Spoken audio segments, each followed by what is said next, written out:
జయ శ్రీకృష్ణ. శుక్లాంబరధరం విష్ణుం శశివర్ణం చతుర్భుజం ప్రసన్నవదనం ధ్యాయేత్ సర్వ విఘ్నోపశాంతయే. కృష్ణాయ వాసుదేవాయ దేవకీ నందనాయ చ నందగోపకుమారాయ గోవిందాయ నమో నమః.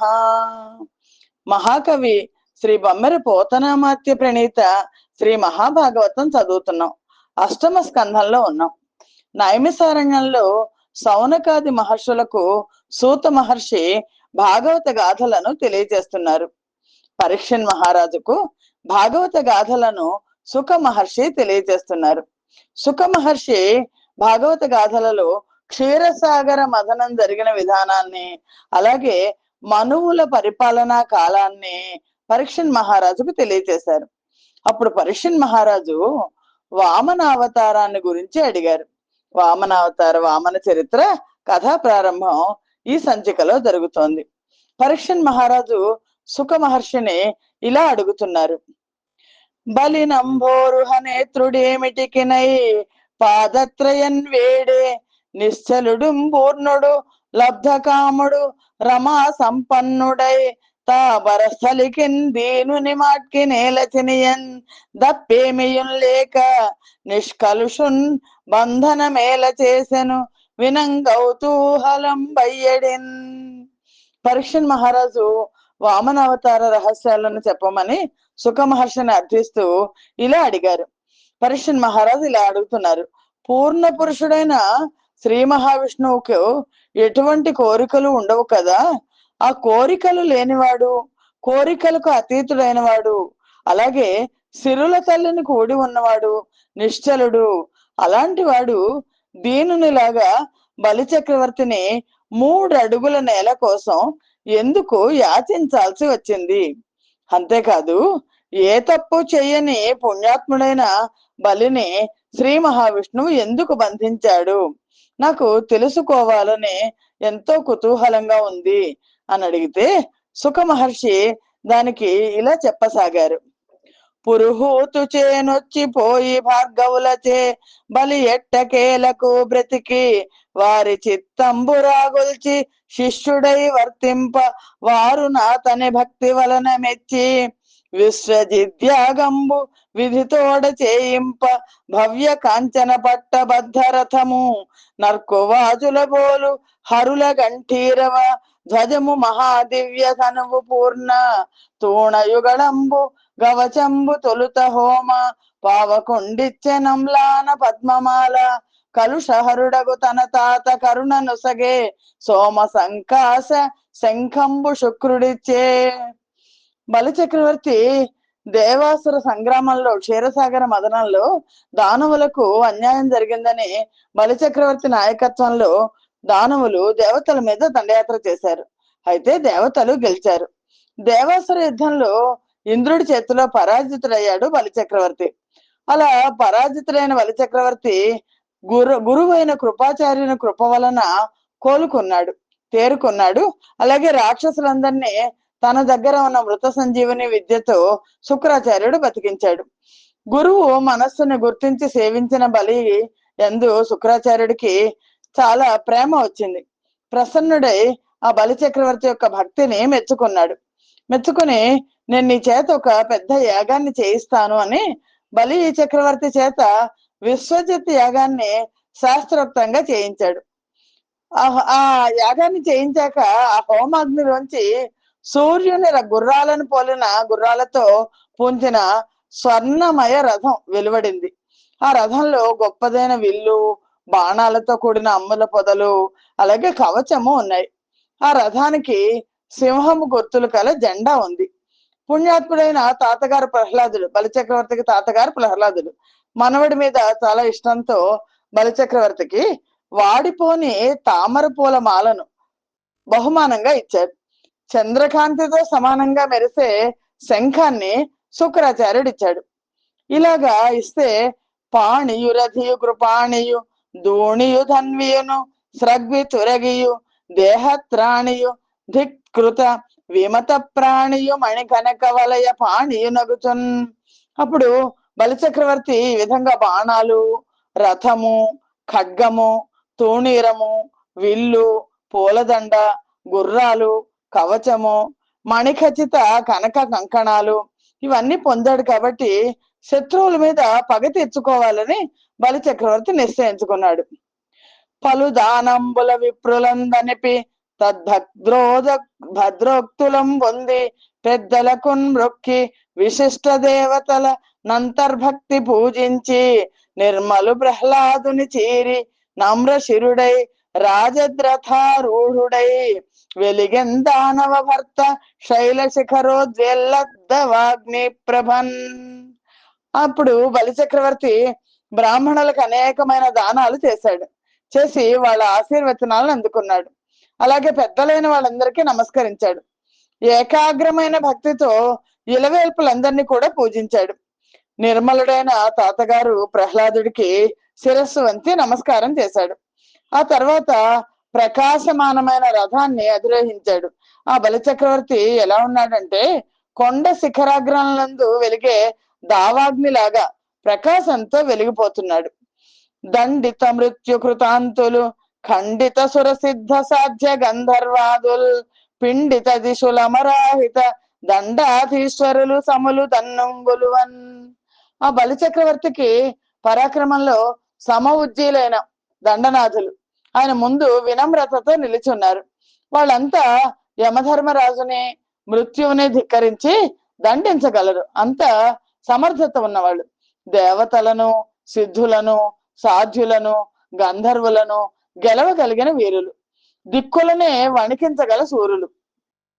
చూపుల గగనము మృంగుచు నేపున దివి భువియునాతలీతల సేయన్ రూపించుచు ధనుజేంద్రుడు ప్రాపించెను దివిజనగర పథము నరేంద్ర. ఓ రాజా, ఈ విధంగా బలిచక్రవర్తి తన చూపులతో ఆకాశాన్ని కబళించేలా నింగిని నేలను తలకిందులు చేయగల ఉత్సాహంతో దేవతల నగరమైన అమరావతికి దండయాత్రకు బయలుదేరాడు. ఇలా బలవంతుడైన బలి దేవేంద్రుడిని సాధించడం కోసం దండగమనంబులు చేసి నిడుద పయనంబులను తని ఆయన ఏం చేశారంటే కనియంబుణ్యజనౌకమున్ విగత రోగ స్వప్న పీడాన్న ఖాదన సంశోకము పుష్ప పల్లవ ఫలోద్దామ ద్రుమానేకమున్ స్వనితోద్ధూత పతాకమున్ బ్రవిచరయ ద్వైమానికానేకమున్ ఘన గంగా సలిలైకమున్ మఘవయుక్త స్త్రీకమున్ నాకమున్. ఈ ప్రకారంగా బలిచక్రవర్తి, బలవంతుడైన బలిచక్రవర్తి ఇంద్రుడి మీద పగ సాధిద్దామని చాలా దూరం ప్రయాణించి స్వర్గాన్ని సమీపించాడు. ఆ స్వర్గం ఎలా ఉంది? అది పుణ్యాత్ములకు నివాస స్థానం. అక్కడ రోగాలు కాని, దుస్వప్నాలు కాని, ఆకలి బాధలు కాని, దుఃఖాలు లాంటివి కానీ ఏమీ ఉండవు. సువాసన గల పుష్పములు ఉంటాయి. చిగుళ్ళు ఫలాలతో నిండి ఉన్న చెట్లు విస్తారంగా ఉంటాయి. గాలికి సవ్వడి చేస్తూ జెండాలు ఎగురుతూ ఉంటాయి. దేవతా విమానాలు తిరుగుతూ ఉంటాయి. పవిత్రమైన ఆకాశగంగా ప్రవహిస్తూ ఉంటుంది. ఆ దేవేంద్రుని నగరం సంపదకు ఆలవాలం. ఆ దేవేంద్రుని నగరాన్ని బలిచక్రవర్తి చూశాడు. చూసి ఆయన బలిచక్రవర్తి విశాలంగా ఉన్న ఆ దేవతల రాజధాని పొలిమేరలోకి ప్రవేశించాడు. ముందుకు సాగుతున్నాడు. అక్కడ మొదట పెద్ద పెద్ద తోటలు కనిపించాయి. అదే స్వర్గలోకంలో ఆ తోటల్లో చెట్లు ఎప్పుడు అందంగా చిగురిస్తూ రెమ్మలతో, మొగ్గలతో, సగం విచ్చిన పూలతో, నిండుగా విరిసిన పూల గుత్తులతో, పూ పిందెలతో, లేత కాయలతో, దోర కాయలతో, పళ్ళ గెలలతో నిండి చాలా బరువెక్కి వంగి ఉన్నాయి. ఆ దట్టమైన ఆ తోటల్లో తుమ్మెదల గుంపుల జంటలు వదలకుండా సొగసైన పూలతో నిండి ఉన్న మకరందాన్ని కొసరి తాగుతున్నాయి. ఝుమ్ ఝుమ్ అని సంతోషంతో విహరిస్తున్నాయి. కోయిల గుంపులు జంట బాయక కలిసిమెలిసి గున్న మామిడి చెట్ల కొమ్మల్లో ముసిరి చొంపుగా చిగురుటాకులు తింటూ ఉత్సాహంతో గానం చేస్తున్నాయి. స్వర్గంలో చిలకలు గుంపులు త్వరపడుతూ, పోరాడుతూ, నేర్పుతో తీయని పళ్ళు తింటూ కలకల ధ్వనులు చేస్తున్నాయి. పావురాలు చిలకలను మించి ఆకాశానికి ఎగురుతూ తమ తమ నెలవులపై వాలి ఇంపుగా గుబాళిస్తున్నాయి. రాయంచలు చెలువైన సరస్సుల వద్ద ఉత్సాహంగా పెంటి హంసలతో కలిసి తమ వాడి ముక్కులతో లేత తామర తోళ్లు చీల్చి తింటూ సంతోషంగా సవ్వడి చేస్తున్నాయి. అందమైన సరస్సులు ఉన్నాయి అక్కడ. ఆ సరస్సుల హంసల కాంతి కంటే అధికంగా మెలమెల మెరుస్తూ లక్ష్మీ మందిరాల లాంటి బంగారు పద్మాలతో విరాజిల్లుతున్నాయి. ఆ సరస్సుల అలల్లో తడిసిపోయి వడవడ వణుకుతూ అల్లిబిల్లిగా అల్లుకొని నేల వ్రాలిన దట్టమైన తీగల సందుల్లో చొరబడి ఇంపైన పూల వాసనలతో బరువెక్కిన చల్లగాలులు లోపలికి దూరలేక చతికిల పడుతున్నాయిట. ఆ గాలులతో కలిసి పైకెగిరిన పుప్పళ్ళు ఆకాశంలో నిండి రంగురంగుల మేలుకట్టు చాందినీలను సృష్టిస్తున్నాయి. పుప్పడి రంగులతో కలిసిన కాలువల గట్ల పైన ఇష్టం వచ్చినట్టుగా పచ్చిక గుబర్లు వేస్తూ మైమరిచి నెమరేస్తూ తమ తమ పెద్ద పొదుగులు కదిలిస్తూ కామధేనువులు నడిచొస్తున్నాయి. వాటి దూడలు చెంగు చెంగున దూకుతూ ఆడుకుంటూ తల్లుల వెంట పరిగెడుతున్నాయి. కామధేనువులు దూడలతో కూడి ఇళ్ల వాకిళ్లు చేరి పౌరులు కోరినంత పాలను కురిపిస్తున్నాయి. కోరిన కోరికలు తీర్చే కల్పవృక్షాలు ఆ కామధేనువులకు నిలవను నీడనిస్తున్నాయి. ఆ కల్పవృక్షాల చిగుళ్లను పూల గుత్తులను కోసి మదపుటి ఏనుగులు ఆడ ఏనుగులకు ప్రేమతో ఇచ్చి సంతోషింపజేస్తున్నాయి. ఆ మదపుటి ఏనుగులు క్రీడా పర్వతాల సొగసుతో ఒప్పారుతున్నాయి. స్వర్గం అంటే ఇలా ఉంటుంది అని తెలియచేస్తున్నారు సుఖ మహర్షి పరీక్షణ్ మహారాజుకు. తళతళలాడే మకర తోరణాల స్తంభాల దగ్గర రంభ మొదలైన అప్సరసులందరూ నిలబడి ఉన్నారు. వాళ్ళు మన్మధుడు ఒరలో నుండి తీసిన వాడి కత్తుల్లాగా తళతళ మెరుస్తున్నారు. నిలకడగల మెరుపు తీగల్లాగా ఉన్నారు. కాళ్ళు చేతులు గల నెలవంకల్లాగా ఉన్నారు. రూపు దాల్చిన మోహిని విద్యల వలె చూపులకు హాయి కలిగిస్తున్నారు. విమానాల మీద స్వర్గానికి లోకానికి వచ్చే పుణ్యాత్ములకు ఎదురుపోయి వాళ్ళని సగౌరవంగా తోడ్కొని తీసుకొస్తున్నారు. ఆ పట్టణానికి చుట్టూ అందమైన అగర్తలు ఉన్నాయి. ఆ అగర్తల నీటిలో కలహంసలు, రాజహంసలు, చక్రవాకాలు, బెగ్గురు పక్షులు విహరిస్తున్నాయి. అందులో ఉన్న ఆ అగర్తల్లో ఉన్న కలువలతోనూ కమలాలతోనూ తుమ్మెదలు సంతోషంగా సంచరిస్తూ ఉన్నాయి. ఆ అగర్తలు తరంగాల్లోనే గంగానది ఆకాశానికి పొంగినట్లు వెరగు కల్పిస్తూ ఉన్నాయి. దేవకన్యలు గుంపులు గుంపులుగా చేరి వాటిలోని తేట నీటిలో అందంగా హాయిగా జలకాలాడుకుంటూ ఉన్నారు.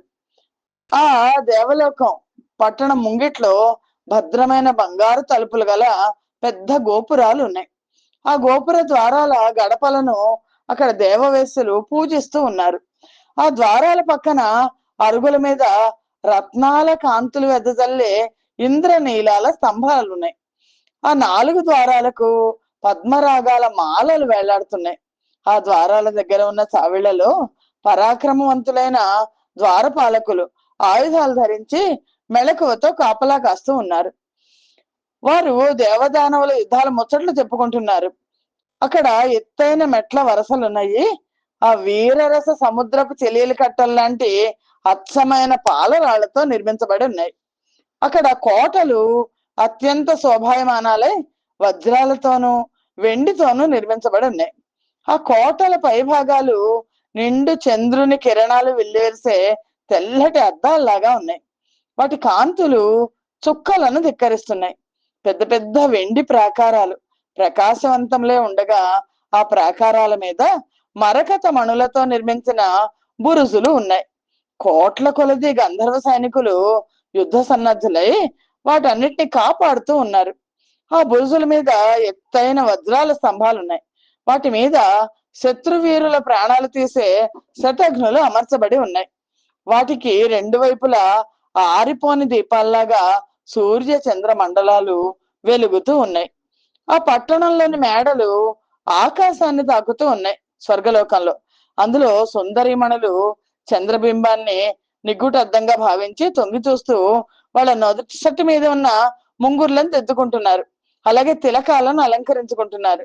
ఆ మేడల లోపల బంగారుమయములైన పరుపులు, కిటికీలు, ఉయ్యాలలు, సోపానాలు మొదలైనవి ఎంతో మనోహరంగా విరాజిల్లుతూ ఉన్నాయి. ఆ మేడల యొక్క బంగారు కిటికీల నుండి కర్పూరము, కుంకుమ పువ్వు, సాంబ్రాణి కలిసిన సువాసనల పొగలు వెదజల్లుతూ ఉంటాయి.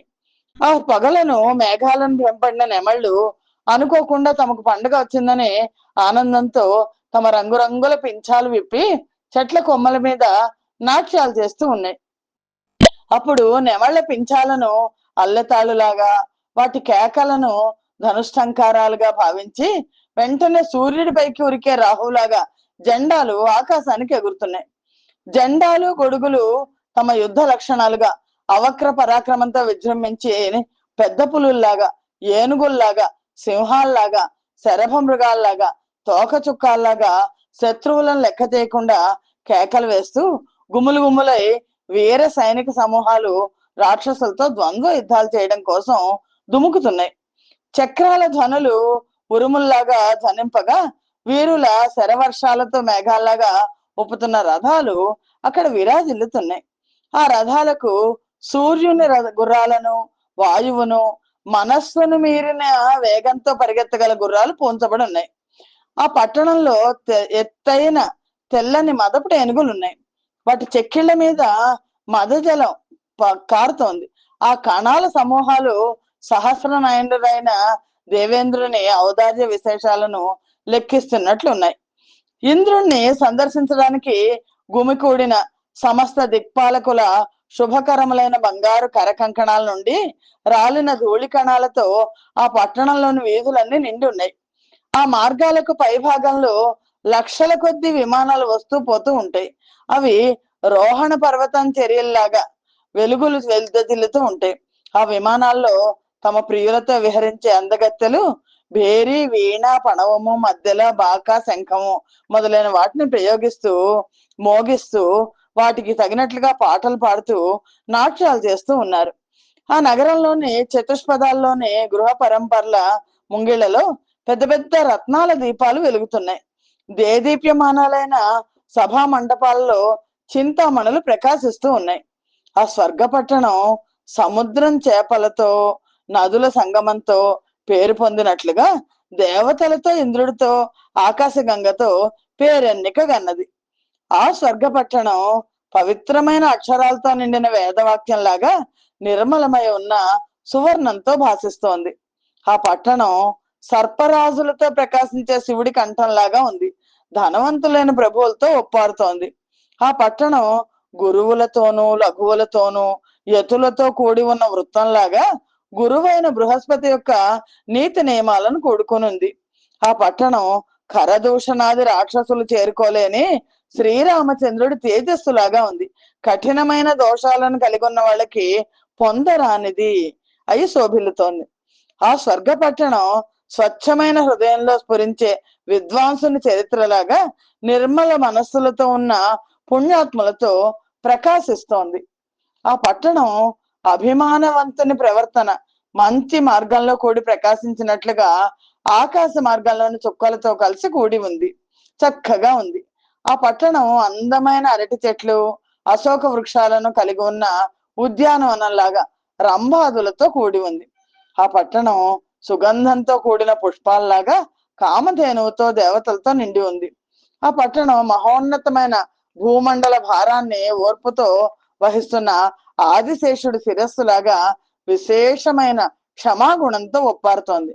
అలాంటి ఐశ్వర్యవంతమైన పరమధన్యమైన ఆ అమరావతి నగరానికి చేరిన బలి చక్రవర్తి ఆ నగరం కోటను చుట్టుముట్టడానికి సైన్యాలకు ఆజ్ఞ ఇచ్చాడు. మార్గాలన్నీ అరికట్టి గట్టి పట్టుదలతో ఉన్నాడు ఆయన. బలి చక్రవర్తి ఏమైనా సరే దేవేంద్రుని ఓడించాలని.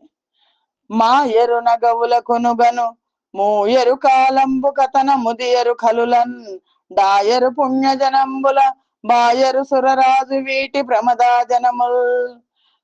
ఆ ఇంద్రుని నగరంలోని స్త్రీజనం ఎప్పుడు చిరునవ్వుతూ ఉంటారు, నిత్య నూతనంగా ఉంటారు, కాలానికి లొంగి కళ్ళు మూసుకోరు, ఎప్పుడు నిత్య యవ్వనవంతులై ఉంటారు, అధార్మిక ప్రవర్తన కలవారి చెంత చేరరు, పుణ్యజనుల సాంగత్యాన్ని ఎప్పుడు విడిచిపెట్టరు. అప్పుడు దుర్భర దానవ శంఖ విర్భూత ధ్వనులు నిండి విబుధేంద్ర వధూ గర్భములు పగిలి లోపలి అర్భక తతులావురనుతో ఆక్రోశించెన్. అలాంటి పట్టణంలో భరింత శక్యం కాకుండా వెలువడుతున్న రాక్షసుల శంఖధ్వనులు ఎప్పుడైతే వచ్చాయో దేవతాస్త్రీల గర్భాలన్నీ చెలించి లోపల శిశువులు ఆవురావురంటూ ఆక్రోశించే విధానంగా ఉన్నాయట.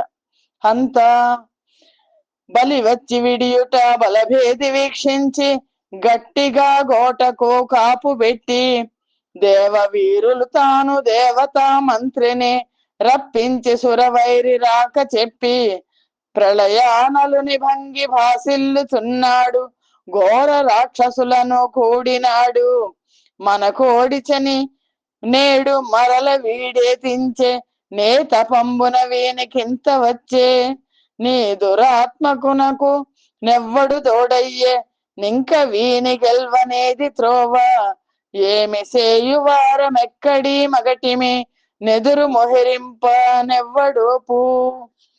దేవతలు ఎప్పుడైతే బలిచక్రవర్తి వచ్చి పట్టణాన్ని ముట్టడించాడో అది చూసిన దేవేంద్రుడు వెంటనే ఆ అమరావతికి రక్షణ ఏర్పాటు చేశాడు. దేవతా వీళ్ళందరితో కలిసి గురువు అయిన బృహస్పతి దగ్గరికి వెళ్ళాడు. ఆ బృహస్పతిని పిలిపించి బలి చక్రవర్తి దండయాత్ర గురించి చెప్పాడు. ఈ బలి చక్రవర్తి ఘోరమైన రాక్షసులతో కలిసి వచ్చాడు, ప్రళయాగ్నిలో మండి పడుతున్నాడు. పూర్వం జరిగిన యుద్ధంలో మనతో ఓడిపోయాడు కదా, ఇప్పుడు మళ్ళీ తిరిగి వచ్చాడు. ఏ తపస్సు వల్ల వీడికి శక్తి వచ్చిందో తెలియటం లేదు. ఈ దుర్మార్గుడికి ఎవరు తోడుగా వచ్చారో కూడా తెలియట్లేదు. వీడిని గెలవడానికి తగిన సాధనం ఏంటి? ఇప్పుడు ఏం చేద్దాం? వీడి పరాక్రమానికి అడ్డుపడేది ఎవరు అని అడిగాడు. మృంగెడు నాకాశంబును బొంగెడు నమరాద్రి కంటే పొడవై వీడున్ మృంగెడు కాలాంతకు క్రియ భంగించును మరలబడ్డ పంకజ గర్భన్. ఈ బలి చక్రవర్తి ఆకాశాన్ని మింగేట్టుగా ఉన్నాడు. ఉప్పొంగిన పరాక్రమంతో మేరువు కన్నా కూడా ఉన్నతంగా ఉన్నాడు. కాలాంతకంలాగా ఉన్నాడు. సమస్తాన్ని మింగేసేట్లున్నాడు. వీడిని ఎదుర్కొంటే బ్రహ్మ అయినా సరే భంగపడతాడు.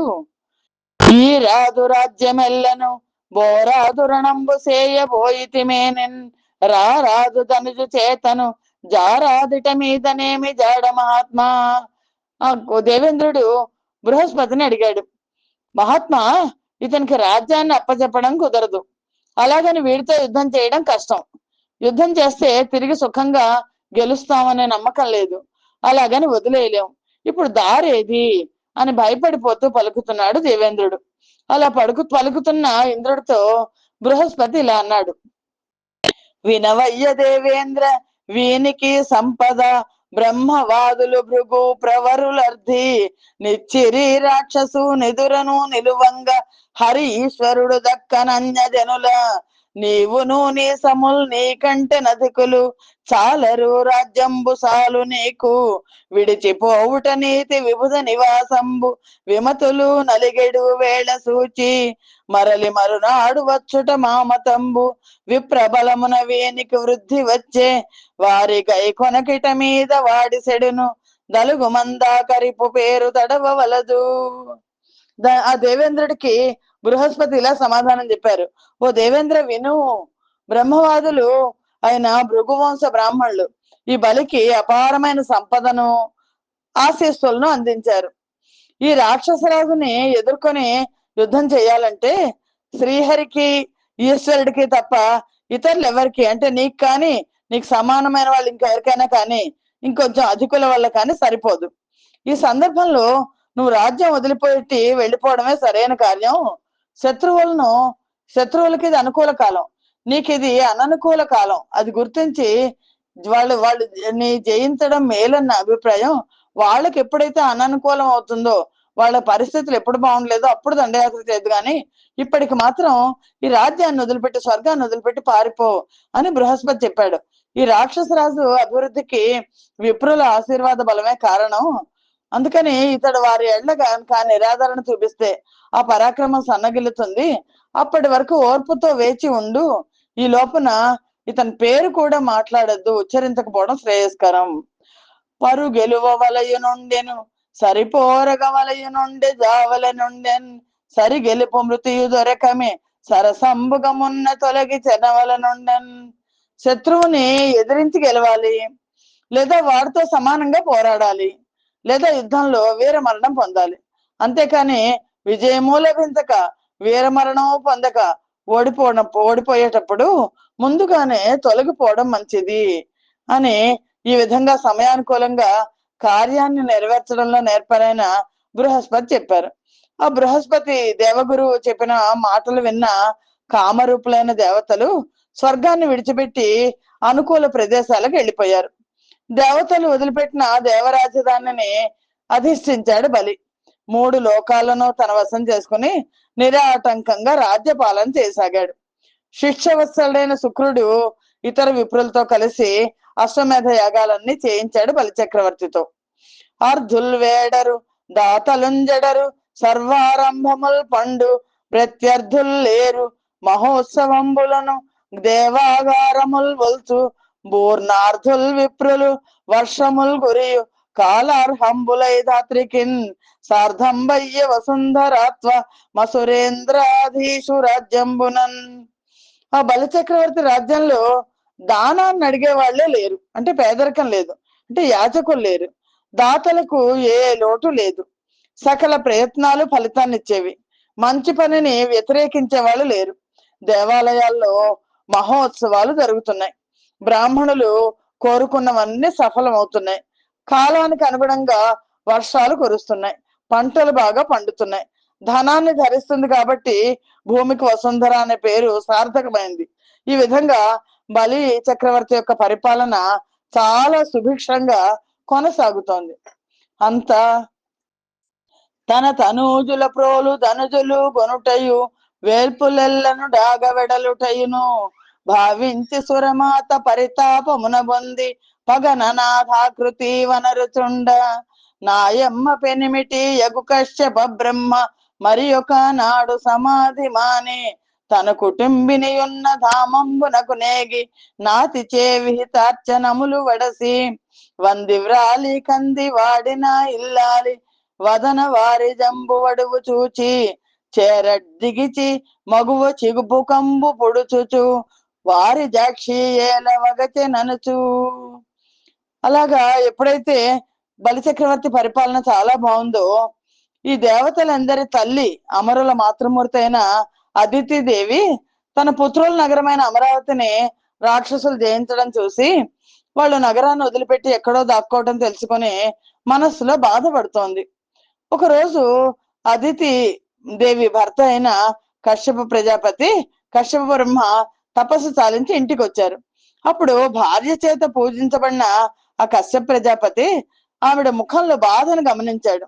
గమనించి చేరదీసి ఆ వ్యధకు కారణం తెలుసుకోగోరి ఇలాగా ఆవిడతో అన్నారు: తెరవా విప్రులు పూర్ణులే, చెలగునే దేవార్చనాచారముల్, తరితో వేలుతరే గృహస్థులు, సుతుల్ ధర్మానుసంధానులే, నిరినభ్యాగతి కోటి కన్న మిడుదే, నీరంబు నుంబోయుదే, మరలే కర్ధుల దాసులన్ సుజనులన్ మన్నింపుదే పైదలి.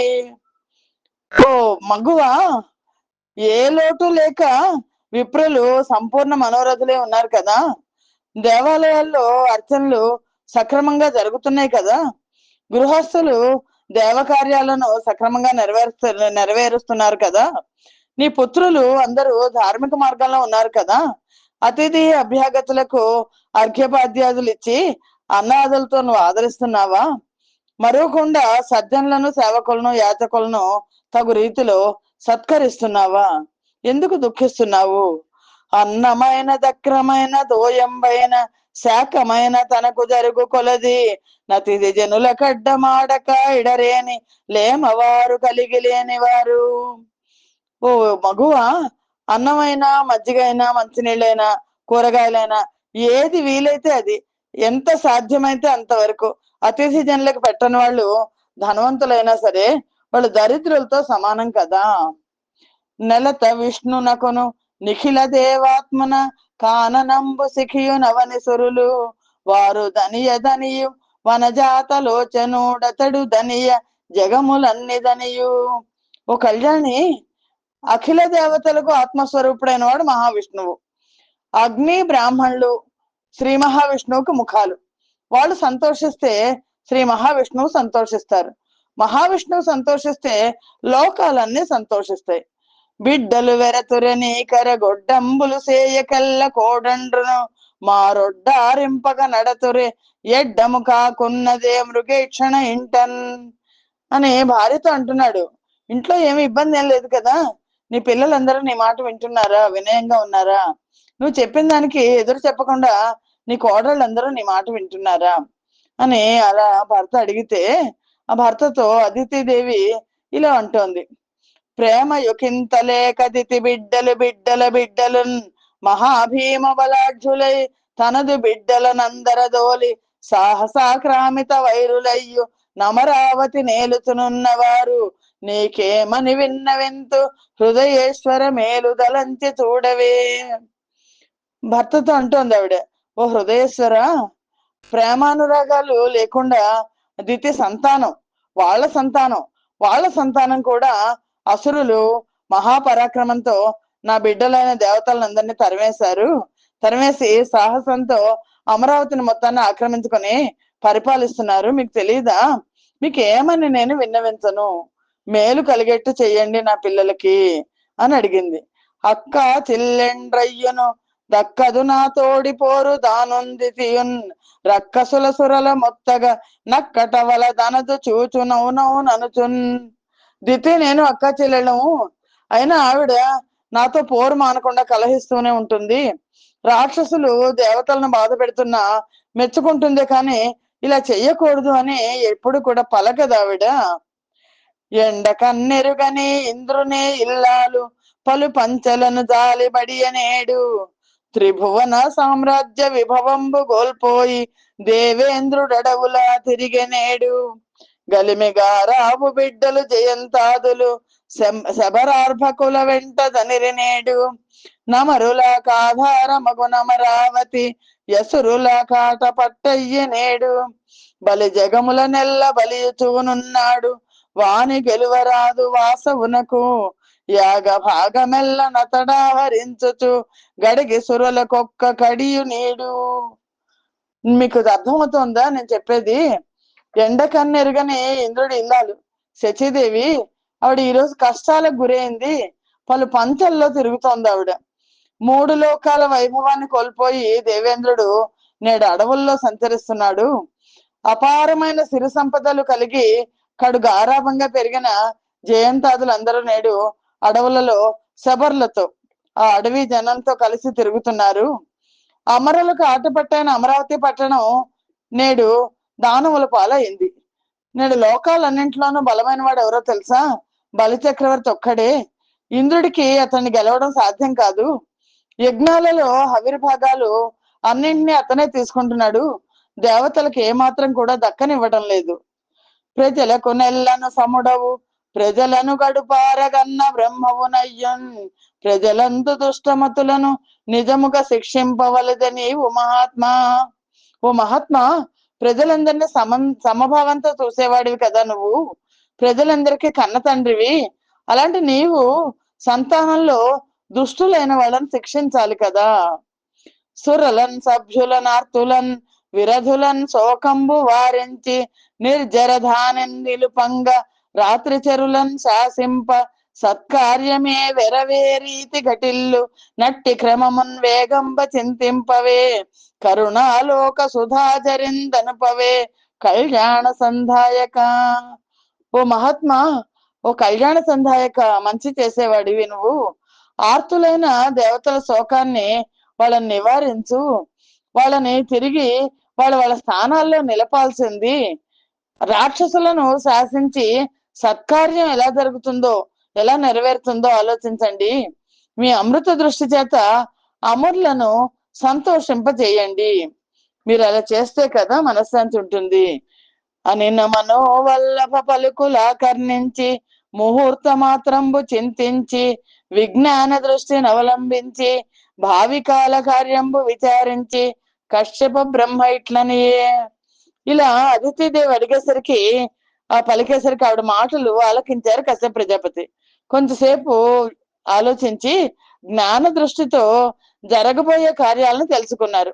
తెలుసుకుని ఆ కశ్యప ప్రజాపతి ఆవిడతో అదితిదేవితో ఇలా అన్నాడు: జనకుండెవ్వడు జాతుడెవ్వడు జనిస్థానంబులెచ్చోటు సంజననంబెయ్యది మేనులే కొలది సంసారంబులే రూపముల్ వినుమాయంతయు విష్ణుమాయ దళపన్ వేరేమి ఏం లేదు మోహ నిబద్ధంబు నిదానమింతటికి జాయా విన్నంబో నేటికిన్ అగు నయననున్ గాలోచిత కార్యంబు చెప్పెదా అన్నారు ఆయన.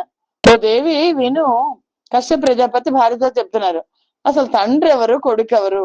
మీరు తండ్రి కదా, మీరు జాగ్రత్తగా చెయ్యాలి కదా, దుష్టులను శిక్షించాలి కదా అంది ఆవిడ. అంటే తండ్రి ఎవరు, కొడుకు ఎవరు, ఈ సంబంధాలు ఎక్కడివి, ఈ పుట్టుకల కారణం ఏంటి, సంసారం యొక్క రూపాలు ఏంటి అని ఇదంతా ఆలోచిస్తే ఇదంతా విష్ణుమాయ తప్ప మరొకటి కాదు అని తెలుస్తుంది. దీనికి అంతటికీ కూడా అజ్ఞానమే మూల కారణం. అందువల్ల జరిగిన దానికి చింతించద్దు, ఇప్పుడు చేయవలసింది చెప్తాను విను. భగవంతుం వరముం జనార్దును కృపాపారేణు సర్వాత్మకున్ జగదీశున్ హరి సేవ సేయు మతడున్ సంతుష్టి నింబొంది నీకగు నిష్టార్థములెల్లనిచ్చు నిఖిలార్థావాప్తి చేకూరెడిన్ భగవత్ సేవల పొందరాదే బహు సౌభాగ్యములం బ్రేయసి అని గృహస్థునకు గృహిణి ఇట్లనియే అని కశ్యప ప్రజాపతి భార్యతో అంటున్నారు. ఆ పరమై ఉన్న ఆ జనార్దనుణ్ణి, ఆ దయా సముద్రుణ్ణి, ఆ సర్వాంతర్యామినే నువ్వు ఆరాధించు. పురుషోత్తముడు జగన్నాథుడు అయిన ఆ శ్రీహరిని సేవించు. ఆ భగవంతుడు సంతోషిస్తే నీ కోరికలన్నీ నెరవేరుతాయి. భగవంతుని సేవతో సమస్త సౌభాగ్యాలు లభ్యం కాగలవు అని చెప్పిన కశ్యప ప్రజాపతి మాటలకు అదితి దేవి ఆవిడ ఇలా అంది.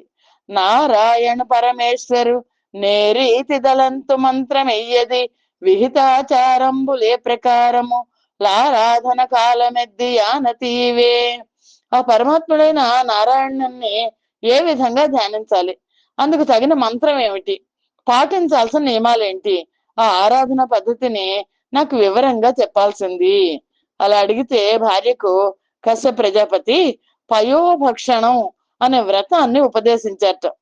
దానికి తగిన కాల నియమాన్ని, మంత్రాన్ని, ఆ విధానాన్ని, ఉపవాసాన్ని, చేయవలసిన దానాన్ని, భోజనాది నియమాలను అన్నింటినీ తెలిపారు.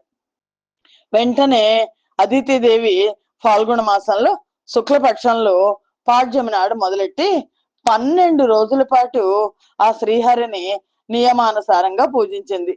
వ్రత సమాప్తి సమయంలో పచ్చటి పట్టు వస్త్రాన్ని ధరించి 4 చేతులు కలిగిన వాడైన శంఖచక్ర గదాధరుడైన నారాయణుడు సామాన్యులకు కనిపించడు కదా, అగోచరమైన వాడు అదితి దేవికి సాక్షాత్కరించాడు.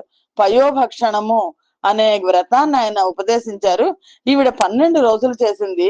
12వ రోజున చక్కగా అన్ని సర్వాలంకార భూషితుడైన ఆ నారాయణుడు ఆవిడ కనిపించాడు. కన్నుల సంతోషాశ్రులు చెన్నులపై భరవబులక జాలముల సగన్ సన్నుతులును నున్నత రుచి చేసినిటల యుక్తాంజలి. ఎప్పుడైతే ఆ పరమేశ్వరుడు పరమాత్మ కనిపించారో ఆ నారాయణుడిని దర్శించగలిగిన ఆవిడ కన్నులు సంతోషంతో కూడిన అశ్రువులను ధారగా వర్షించాయి. శరీరం అంతా పులకించిపోయింది. నుదుటికి 2 చేతులను చేర్చి అంజలి ఘటిస్తూ భక్తితో స్తోత్రం చేస్తూ నమస్కరించింది. చూపుల శ్రీపతి రూపము నా పోవక త్రావి త్రావి హర్షోధతయై వాపుచ్చి మంద మధుర లాపంబుల పొగడ నదితి లక్ష్మీనాథన్. ఆ అదితి దేవికి దేవదేవుడైన ఆ శ్రీహరి రూపాన్ని ఎంతసేపు చూసినా తనివి తీరడం లేదు. ఆనందాతిశయంతో ఆ స్వామి మంగళకర రూపాన్ని చూస్తూ మధురమైన పలుకులతో ఇలా కీర్తించసాగింది.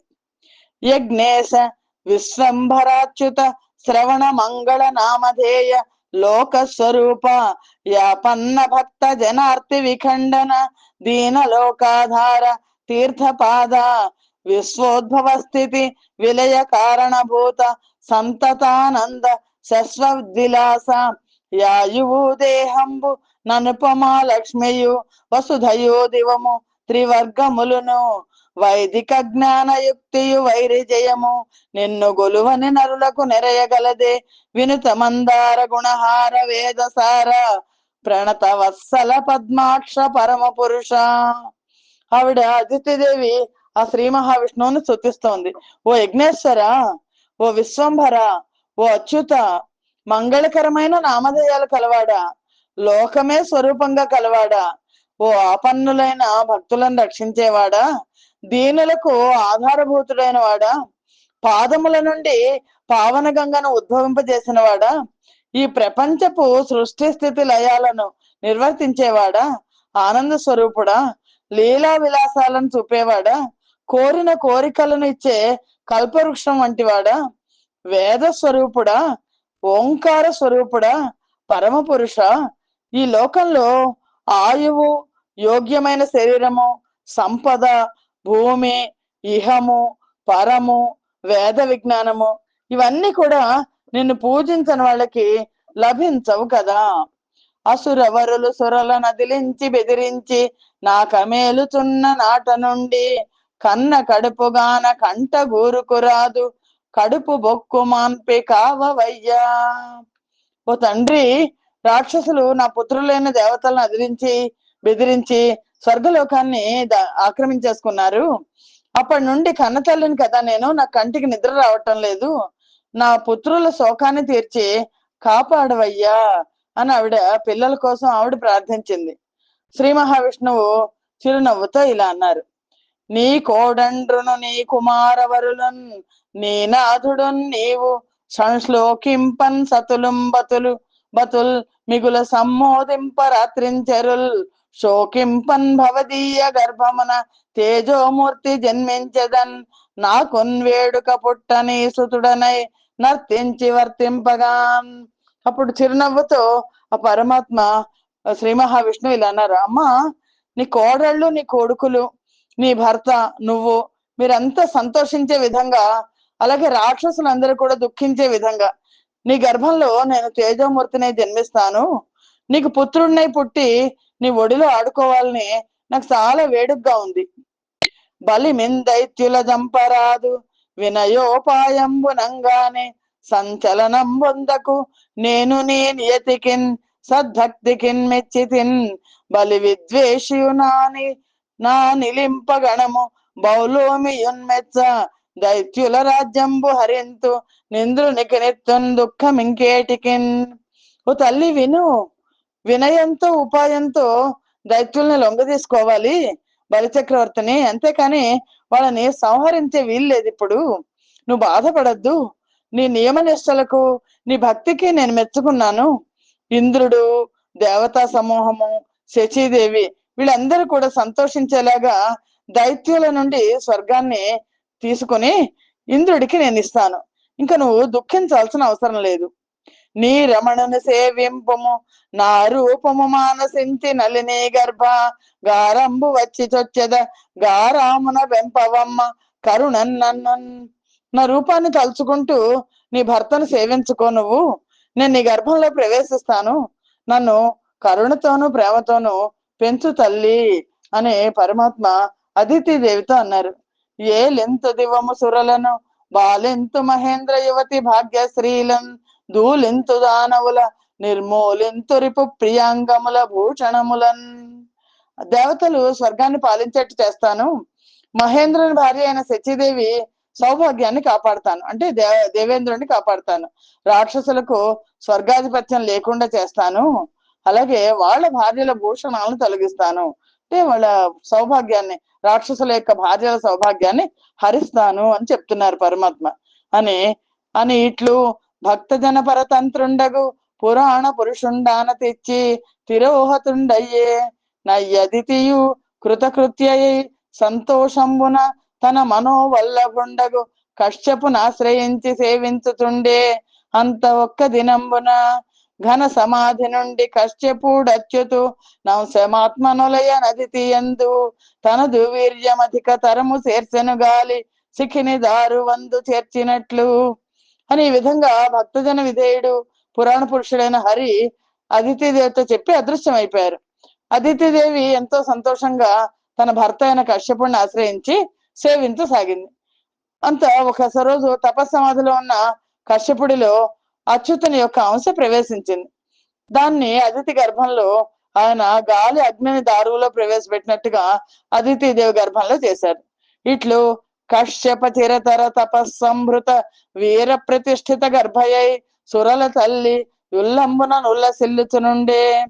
ఓ రాజా, ఈ విధంగా కశ్యప ప్రజాపతి చిరకాల తపోబలం చేత గర్భాన్ని ధరించిన అదితిదేవి మనస్సులో చాలా సంతోషాన్ని పొందుతోంది. చల చలనై పిద పిదనై గలలంబై కరడు గట్టి గళనాళముతో దళ ఏర్పడి గర్భంబై నెలమసలంజీర చిక్కె నెలతకునధిపా. ఒక నెల గడిచేసరికి అదితిదేవి గర్భంలో కదిలే స్థితి నుంచి మృదువైన రూపంలోకి వచ్చి ఆ పైన గడ్డగట్టి పిండ రూపం ఏర్పడింది. ఒక నెల పూర్తయ్యేసరికి తల ఏర్పడింది. సర్వవ్యాపకుడైన వాడు నిరాకారుడైన హరి మెల్లమెల్లగా తన ఆకారాన్ని ఏర్పాటు చేసుకుంటున్నాడు.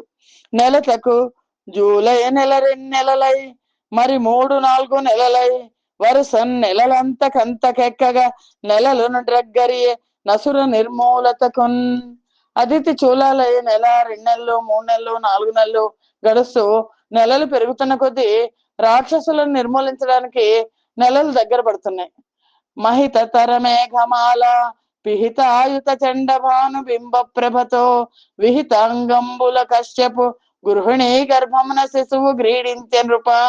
ఓ రాజా, గొప్పవైన మేఘాల చేత కప్పబడిన ప్రచండ భాస్కరుల్లాగా అదితిదేవి గర్భంలో శిశువు కదలాడుతున్నాడు. కొద్ది సమయంలోనే మేఘాలను తొలగించి తన ప్రతాపం చూపించే సూర్యుడిలాగా ఉన్నాడు. తన కడుపుననొక వెరవున వనరుహ గర్భాండ భాండ వనధి చేయంబుల్ గొనకొని జగముల నిడుకొని తను గతిగడు నడగి మడగి తన రెంబెడగై. సమస్త భూమండలాన్ని, ఖగోళాన్ని, సముద్రాలను, సమస్తమైన లోకాలను తన కుక్షియందుంచుకున్న ఆ శిశువు ఎంతో అణుకువతో అదితిదేవి గర్భంలో ఒదిగి ఉన్నాడు. కొంతకాలం అయింది. నెమ్మదిగా అదితిదేవి నిండు చూలాలైంది. నిలిపెన్ రెప్పల బృందిమన్ విసదిమన్ నేత్రంబులన్ చూచుకంబుల నాకాళిమ మేఖలంద్రడిమ నెమ్మో మారగా వాండిమన్ బలిమింజన్నుల శ్రోణి పాళిగరిమన్ మధ్యంబున్నన్ బృంహి లలితాత్మన్ లఘిమన్ మహామహిమ మేనన్ గర్భ దుర్వారై. అదితిదేవి క్రమక్రమంగా నిండు చూలాలైంది. గర్భవతుల శరీరంలో జరిగే మార్పులన్నీ ఆవిడలో చోటు చేసుకున్నాయి. అందులో అంతేకాకుండా సాక్షాత్తు శ్రీ మహావిష్ణువుని గర్భంలో ధరించింది కదా ఆవిడ. అందుకని ఆవిడ నేత్రాలు మాలిన్య రహితములై నిర్మలంగా ప్రకాశిస్తున్నాయి. అరుదైన తేజస్సుతో ఆమె ముఖం కాంతివంతంగా ఉంది. మనస్సు తేటగా ఉంది. స్వచ్ఛంగా తేలిక పడుతోంది. పెట్టుదురు నుదుట విభూతిని బొట్టిడుదురు మేనబట్టు బుట్టబుదోయిం బెట్టుదురు వేల్పులమ్మకు గట్టుదురు సురక్ష పడతి గర్భంబునకొన్. ముత్తైదువులంతా ఏం చేశారంటే ఆవిడ నుదుట విభూతి పెట్టి తిలకం దిద్దారు. పట్టుబట్టలు జతను కట్టబెట్టారు. ఆవిడ గర్భానికి రక్ష కట్టారు. ఈ విధంగా జరుగుతోంది. విశ్వగర్భుడు తన గర్భ వివరమందు పూట పూటకు పూర్ణుడై పొటకరింప వ్రేక జూలాలి తనమున వేల్పు బెద్ద పొలతి కంతట నీళ్లాడు వృద్ధులయ్యే. ఈ విధంగా విశ్వగర్భుడు తన గర్భంలో పూట పూటకు పూర్ణుడయి ప్రకాశిస్తూ ఉండగా గర్భం బరువెక్కి ఆవిడ ప్రసవించే సమయం దగ్గరైంది. తదనంతరంబున జతురానుండరుగుదెంచి యదితి గర్భ పరిభ్రమ విభ్రముండగు నా పరమేశ్వరుని ఉద్దేశించి ఇట్లని స్తుతించే. అప్పుడు బ్రహ్మదేవుడు వచ్చాడు. అదితి గర్భంలో ఇంకా ఆవిడ గర్భంలోంచి ఆయన పరమాత్మ బయటికి వచ్చే సమయం ఆసన్నమైంది. అప్పుడు బ్రహ్మదేవుడు వచ్చి అదితి గర్భంలో కదులుతున్న ఆ పరమేశ్వరుడిని ఉద్దేశించి ఇలా స్తుతించాడు. త్రిభువన జయ రూఢ దేవ యురుక్రమ పృథులాత్మ సిపివిష్ట పృష్ణి గర్భ ప్రీత త్రిపృష్ఠ జగంబుల కాద్యంత మధ్యంబులరయ నీవ జంగమస్థావర జననాది హేతువు నీవ కాలంబవై నిఖిలమాత్మ లోపల ధరియంతులోని జంతుల నెల్ల శ్రోతంబులోగను సుందరతను బ్రహ్మలకు నెల్ల సంభవ భవనమీవ దివమునకు వాసి దుర్దశ దిక్కులేక శోకవార్ధి మునింగిన సురలకెల్ల దేలనాధారమగుతున్న తెప్పవీవా. బ్రహ్మదేవుడు స్తుతిస్తున్నాడు ఆ గర్భంలో ఉన్న పరమాత్మని. ఓ దేవాధిదేవా, 3 లోకాలను జయించిన వాడా, ఓ మహానుభావ, ఈ జగములన్నింటికీ ఆది అంతము మధ్య అంతా నువ్వే కదా. కదిలేవి కదలనివి అన్ని పుట్టడానికి కారణం నువ్వే కదా. నువ్వు కాలస్వరూపుడవు. ఈ నిఖిలాన్ని కాల రూపంగా నీ యందు ధరిస్తావు. ప్రవాహం ప్రాణికోటిని ధరించినట్లు నువ్వు సమస్త జీవులను నీలోనే ఉంచుకుని రక్షిస్తావు. సృష్టికర్తలకు సృష్టికర్తవు నువ్వు. స్వర్గాన్ని విడిచిపెట్టి దుర్దశతో దుఃఖ సముద్రంలో మునిగున్న దేవతలందరికీ ఆధారమే ఉన్న తెప్పవు నువ్వే కదా. విచ్చేయుమదితి గర్భము చెచ్చెర వెలువడి మహాత్మ చిరకాలంబున్ విచ్చలవిడిలే కమరులు ముచ్చటపడి ఉన్నవారు ముదమందింపన్. ఓ మహాత్మ, చిరకాలంగా దేవతలు స్వేచ్ఛగా సంచరించలేక చాలా బాధలు పడుతున్నారు. వాళ్ళు సంతోషాన్ని పొందేట్టు అదితి గర్భం నుండి నువ్వు వెలికి రావయ్యా అని బ్రహ్మదేవుడు స్తుతించాడు. అలా బ్రహ్మదేవుడు స్తుతిస్తే అనంతరము అలా ఈ కమల సంభవుడు వినతి చేయున అవసరంబున అప్పుడు రవి మధ్యాహ్నమునంజరింప గ్రహతారా చంద్ర భద్రస్థితిన్ శ్రవణ ద్వాదశి నాడు శ్రోణనభిజిత్ సంజ్ఞాత లగ్నంబునన్ భువనాధీశుడు పుట్టే వామన గతిం పుణ్యవ్రతోపేతకున్ దివిజాధీశ్వరు మాతకం పరమ పాతివ్రత్య విఖ్యాతకున్. ఈ విధంగా బ్రహ్మదేవుడు స్తోత్రం చేశారు. అప్పుడు రవి మధ్యాహ్న సమయంలో ఉండగా గ్రహాలు నక్షత్రాలు చంద్రుడు భద్రస్థితిలో ఉన్నప్పుడు శ్రావణ శుద్ధ ద్వాదశి నాడు శ్రవణ నక్షత్రంలో అభిజిత్ లగ్నంలో శ్రీ మహావిష్ణువు వామన రూపంలో పరమ పతివ్రత అయిన అదితిదేవి యందు ఉద్భవించారు. ఈ సంచికని ఇక్కడితో ఆప్ చేద్దాం. స్వస్తి ప్రజాభ్య పరిపాలయంతాం న్యాయేన మార్గేణ మహిం మహేషా. గోబ్రాహ్మణేభ్య శుభమస్తు నిత్యం. లోకా సమస్తా సుఖినో భవంతు. సర్వం శ్రీకృష్ణార్పణమస్తు. యదక్షర పదభ్రష్టం మాత్రాహీనంతే యద్భవేత్ తత్సర్వం క్షమ్యతాం దేవ. నారాయణ నమోస్తుతే. శ్రీమన్నారాయణ నమోస్తుతే. జయ శ్రీకృష్ణ.